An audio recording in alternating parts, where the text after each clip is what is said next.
le maître de la moisson disait qu'il s'est convenu un denier par jour, n'est-ce pas? Pour chaque travailleur. C'est-à-dire que 30 deniers, ça fait le salaire justement d'un travailleur qui travaille dans les champs pour un mois. Donc cette femme a pris un parfum d'une valeur de 300 deniers. Et Judas dit qu'il avait même un preneur. C'est-à-dire que là sur le champ, si elle avait décidé de valoriser ce parfum, il aurait pu trouver quelqu'un pour acheter ça rapidement. Et cet argent aurait dû servir à d'autres causes, aux causes sociales. Ça aurait dû aider les démunis, ça aurait dû aider les pauvres, ainsi de suite. Mais Jean nous dit que comme lui connaissait son ami Judas, il dit que Judas ne parlait pas ça parce qu'il était en peine des pauvres. Vous comprenez? D'ailleurs que Judas, pour Judas, Jésus n'était qu'un objet de commerce aussi. Amen. Maintenant, elle est critiquée ici par qui? Par Judas. Bien aimé, pourquoi on ne critique pas la qualité des offrandes que nous faisons? La qualité des sacrifices. Parce que ces sacrifices sont ordinaires. C'est pas vrai? Parce que tout ce que nous donnons, bien aimé, vous avez déjà vu quelqu'un venir ici dire que, bon, vous voulez déménager, il va vous donner 5 millions, que l'église demande, je paye la loi d'église pour 3 ans. Ouais, tout ce que vous faites est ordinaire. C'est pour ça qu'on ne peut pas critiquer ça. C'est pour ça que, ouais, c'est normal. Même si un membre de votre famille dans la chair arrive ici, il voit ce qu'on fait, il va trouver que c'est normal. Non, c'est normal, tu es à l'église, tu peux quand même, tu donnes tes 1000 francs là-bas, c'est bon. 2000, ça se comprend, hein? N'est-ce pas? Mais est-ce que tu as déjà donné quelque chose que si tu racontes ça à quelqu'un, la personne va vouloir se suicider à ta place? La personne va te dire que vraiment, ma soeur, tu as exagéré ici. Amen. Mais bien aimé. En fait, ici, là, on était en train de qualifier l'action de Marie de gaspillage. Le gaspillage, le gaspillage suppose que vous avez payé plus qu'il ne fallait. Ça veut dire que l'investissement ici était au-delà de la valeur de l'article. Donc, M. Judas estime que Jésus ne vaut pas 300 deniers. Vous comprenez? Que c'est un peu trop. Cette femme aurait pu quand même acheter un parfum qui a quand même la valeur de Jésus. Ce n'est pas le parfum de 300 deniers là qu'il fallait investir. Et je suis en train de te dire que si les gens ne critiquent pas ta façon de faire, si les gens ne critiquent pas la qualité de ton sacrifice, ça veut dire que c'est un sacrifice ordinaire. Si les gens ne critiquent pas ta façon de servir Dieu, c'est que c'est un service ordinaire. Si les gens ne critiquent pas ta façon de consacrer ton temps à Dieu, ça veut dire que c'est ordinaire. Même les païens trouvent que c'est normal. En fait, tu fais comme... ce que tu fais là, tu n'es pas sorti des bords. Parce que ici, on estime que Marie a dépassé les bords. Marie est allée au-delà de ce qu'il fallait faire. Elle est allée au-delà des noms. Et lorsque Matthieu rapporte cette histoire, Matthieu ne dit pas seulement que c'est Judas. Matthieu dit que les disciples s'indignaient dans Matthieu chapitre 26. Donc les disciples se sont sentis vraiment touchés. Et ils s'étaient frustrés dans leur cœur. Voyez, quelqu'un est en train de dépenser sa chose, mais d'autres personnes ont des problèmes. Hein? C'est Marie qui est en train d'investir son parfum, mais les autres ont plus mal que la personne même qui est en train de donner. Et c'est souvent comme ça à l'église. Amen. Oui, quand vous voulez faire un sacrifice pour Dieu, vous voulez donner quelque chose, vous voulez faire avancer les choses, vous voulez que les choses changent, vous allez voir que c'est parfois des gens qui ne donnent jamais rien, qui vous donnent des conseils. C'est eux qui sont là pour vous raisonner, pour vous dire que non, ma soeur, vraiment tu exagères un peu, il faut aussi, ainsi de suite. Est-ce que quelqu'un me comprend ici? Ma question c'est quelle est la valeur de ton Jésus? Qu'est-ce que Jésus ne mérite pas? Ou alors qu'est-ce que Jésus mérite dans ta vie? Et si Jésus le mérite, bien aimé, est-ce que tu es sûr que quand tu regardes ta façon d'investir ou de t'investir, Jésus est la personne qui occupe la première place dans ta vie? Je suis convaincu que ce n'est pas vrai pour tout le monde ici. Je suis même convaincu que ce n'est pas vrai pour la plupart d'entre nous. Nous avons des choses que nous aimons plus que le Seigneur. Des choses pour lesquelles nous nous sacrifions mieux que le Seigneur. C'est pas vrai? Hein? Oui, la preuve c'est que l'œuvre de Dieu est là, non. Nous sommes complètement, pour la plupart, dans l'indifférence. Nous ne nous sentons pas concernés. Amen. Oui. Bien aimé, Jésus est venu, il a fait l'œuvre de Dieu. L'œuvre de Dieu pour lui c'était de se sacrifier. Et par son sacrifice, il allait pouvoir le sang qui allait permettre d'accomplir l'expiation dans la vie des pécheurs. Amen. Certaines personnes pensent que les 12 apôtres étaient les meilleurs disciples de Jésus. Bien aimé, ce n'est pas vrai. Les récits du Nouveau Testament nous ont été racontés avec les lunettes du judaïsme. Vous comprenez? Avec les disparités et les clivages qu'il y avait dans la société juive. Ça veut dire que quoi? C'est une société de ségrégation. C'est une société où les femmes avaient leur place, les hommes avaient leur place. Non, les meilleurs disciples de Jésus, c'était les femmes. Vous comprenez? Les meilleurs disciples de Jésus, c'était les femmes, je l'assure. Et je peux le démontrer dans la parole. Vous comprenez? Quand tout le monde a abandonné Jésus, qui était là? Marie de Magdala, Salomé, Marie de... ainsi de suite. C'est pas vrai? Voilà, où étaient les hommes? Ils avaient peur, n'est-ce pas? Peur pour leur vie. La plupart là sont même en train de devenir des pêcheurs de poissons. Pierre est rentré à la pêche. Pierre qui avait abandonné les filets, tout. Il est parti encore restaurer son activité de pêche, de poisson. Amen. Les femmes étaient là, n'est-ce pas? Amen.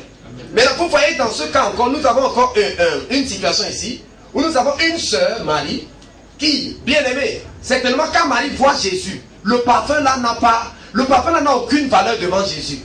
Parce que Jésus est tellement grand pour elle. Amen. Jésus est tellement élevé, avec quoi elle peut même mesurer la personne de Jésus. Jusqu'on calcule même que 300 derniers, donc Jésus, même à 300 derniers, n'arrive même pas pour Judas. Hein, bien aimé? Quel type de sacrifice vous avez déjà fait? Il y a des gens ici, mais tu dis que tu as donné ta vie à Jésus. Tu es sûr que tu as donné ta vie à Jésus. Quand vous donnez quelque chose à quelqu'un, il devient le propriétaire de la chose. C'est lui qui utilise la chose, c'est pas vrai? Vous êtes sûr que votre vie, c'est Jésus qui l'utilise? Vous êtes sûr que de temps en temps, vous ne dites pas à Jésus qu'à partir de 22h jusqu'à minuit, fais-moi, excuse-moi un peu, ou bien jusqu'au matin. Hein? En cette heure-là, je suis à la pause. Ne me contacte pas. Donc tu vois, nous à 7h du matin, aux heures normales de service. Pose ta question à quelqu'un. Est-ce que tu as déjà tout donné à Jésus? Et là, quelle est la valeur de Jésus? Donc nous sommes ici devant deux personnes qui regardent à la même situation et ont deux perceptions différentes. Judas estime que Jésus, après l'avoir regardé, il a vu ce jeune homme de Galilée qui suit quand même pour des intérêts, lui-même il connaît financiers et tout ce qui entoure sa personne. Parce que Judas était là, il gardait quand même la trousse. Et toutes les femmes riches qui donnaient les offrandes et le soutien à Jésus, comme la Bible dit dans Luc chapitre 8, l'argent allait dans la bourse. Donc Judas, c'est quelqu'un qui ne pouvait plus être foiré le temps que Jésus était là. Il avait au moins ses 3 ans, il était sûr qu'à tout moment, il a sa bourse où il met toujours la main et il prend l'argent. En fait, il voulait orienter l'argent vers la bourse. C'est ça qu'il dit qu'on pouvait vendre et que ça arrive encore chez le gardien de l'argent, le grand trésorier Judas. Comme ça, il pouvait donner un bon sens à cela. Dans un autre côté, nous avons une femme, Marie. Oh, Marie. Amen. Amen. Ici, c'est Marie de Béthanie. La Bible dit que la chevelure a été donnée à la femme comme une gloire, n'est-ce pas? Cette femme a pris ses cheveux, pour nettoyer les pieds de Jésus. C'est-à-dire, vous voyez déjà dans son corps, c'est-à-dire que sa gloire même, elle apprend la main aux pieds de Jésus. Elle dit, Jésus, mets tes pieds ici, amen. Piétine mes cheveux s'ils ne me servent à rien. Est-ce que quelqu'un me comprend? C'est la même Marie, lorsque vous regardez dans Jean chapitre 11, lorsque Jésus entre à Béthanie, quand il faut aller ressusciter Lazare, Marthe vient et commence à causer avec Jésus sans aucun respect. Quand Marie arrive, elle se prosterne. C'est cette même Marie que nous trouvons bien aimée. La Bible déclare qu'elle était assise aux pieds du Seigneur et elle l'écoutait. Donc Marie avait un contact particulier avec Jésus. Et dans ce contact-là, elle a fini par découvrir la valeur de Jésus. Vous comprenez? Et c'est pour ça que pour les autres, l'acte qu'elle posait était une folie. Mais ce qu'elle faisait, bien aimé, je suis convaincu que dans son cœur, elle estimait même qu'elle n'en a même pas trop fait. Mais pour les autres, elle était en train d'exagérer. Mais le même Judas va aller voir les anciens. Vous leur demandez que voilà Jésus, vous le voulez à combien? Donnez-moi un montant. Dites-moi le prix, je vais voir si c'est bon. Si c'est bon, je vous le place rapidement. Vous comprenez? N'oubliez pas, bon, l'acte de vendre Jésus par Judas, c'est quoi? Judas était parmi les disciples de Jésus. Et les souverains sacrificateurs voulaient quelqu'un qui soit capable d'être de leur côté pour mettre les accusations sur Jésus et le tuer. Donc un des disciples de Jésus lui-même commence déjà par pointer Jésus du doigt, prouve quelque part que leur démarche est en train de produire. Amen. Voilà, ça pouvait venir par quelqu'un d'autre, mais pas par Judas. Donc vous voyez donc que le même Judas qui dit que Jésus ne vaut pas 300 deniers. Lorsque vous lisez dans Matthieu 26, verset 15, Judas accepte 30 cycles d'argent. 30 cycles d'argent. Et je vous ai dit ici que le cycle d'argent est le quart d'un denier. Le quart d'un denier seulement. Donc vous pouvez calculer. Je pense que si on calcule, ça va nous ramener à 7,5 deniers. Donc voici la valeur de Jésus aux yeux de papa Judas. Jésus vaut 7,5 deniers. Donc en fait, quand il disait à Marie que tu peux vendre, c'est que tu pouvais enlever moins de 10 deniers. Donc les 290 deniers là, tu m'envoyais ça, moi je gardais. Voilà le vrai montant que tu aurais pu au moins investir dans la vie de Jésus. Dans la personne de Jésus. Amen. Est-ce que quelqu'un me comprend ici? Donc vous voyez donc que ces deux disciples peuvent être ce soir la représentation de deux classes de personnes ici parmi nous. Amen. Ceux qui estiment que Jésus a tellement de valeur que rien n'a suffisamment de valeur pour lui, qui sont prêts à lui donner leur meilleur, à lui donner leur tout. Et ma prière, c'est que vous ne m'écoutiez pas religieusement.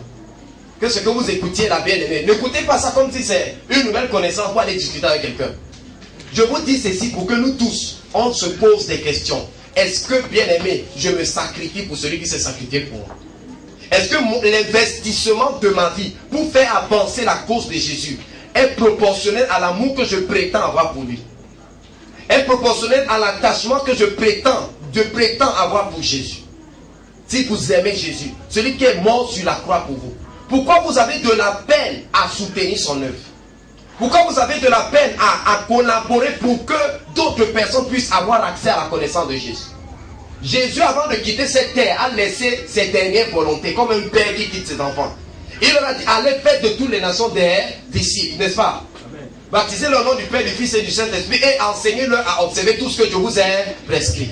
Donc ça veut dire que quoi? Voilà les choses que Jésus nous a laissé de faire sur la terre. Et si vous aimez Jésus, vous allez collaborer pour que ces paroles deviennent une réalité. C'est pas vrai? Vous allez collaborer pour que les gens quittent un point A pour aller vers un point B. C'est-à-dire que vous serez prêts à vous investir pour qu'il y ait des missionnaires.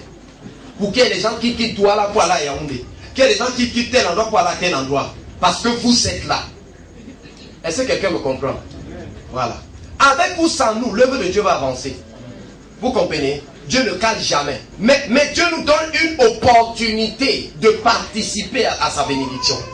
De participer à sa grâce.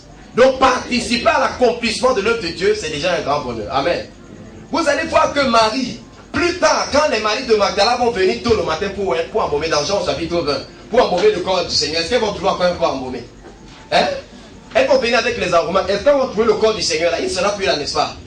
Marie avait déjà pris la bénédiction là depuis. Vous comprenez? Elle avait déjà ramassé ça depuis. Aujourd'hui, Judas est mort. Il est mort avec quoi? Marie aussi est décédée.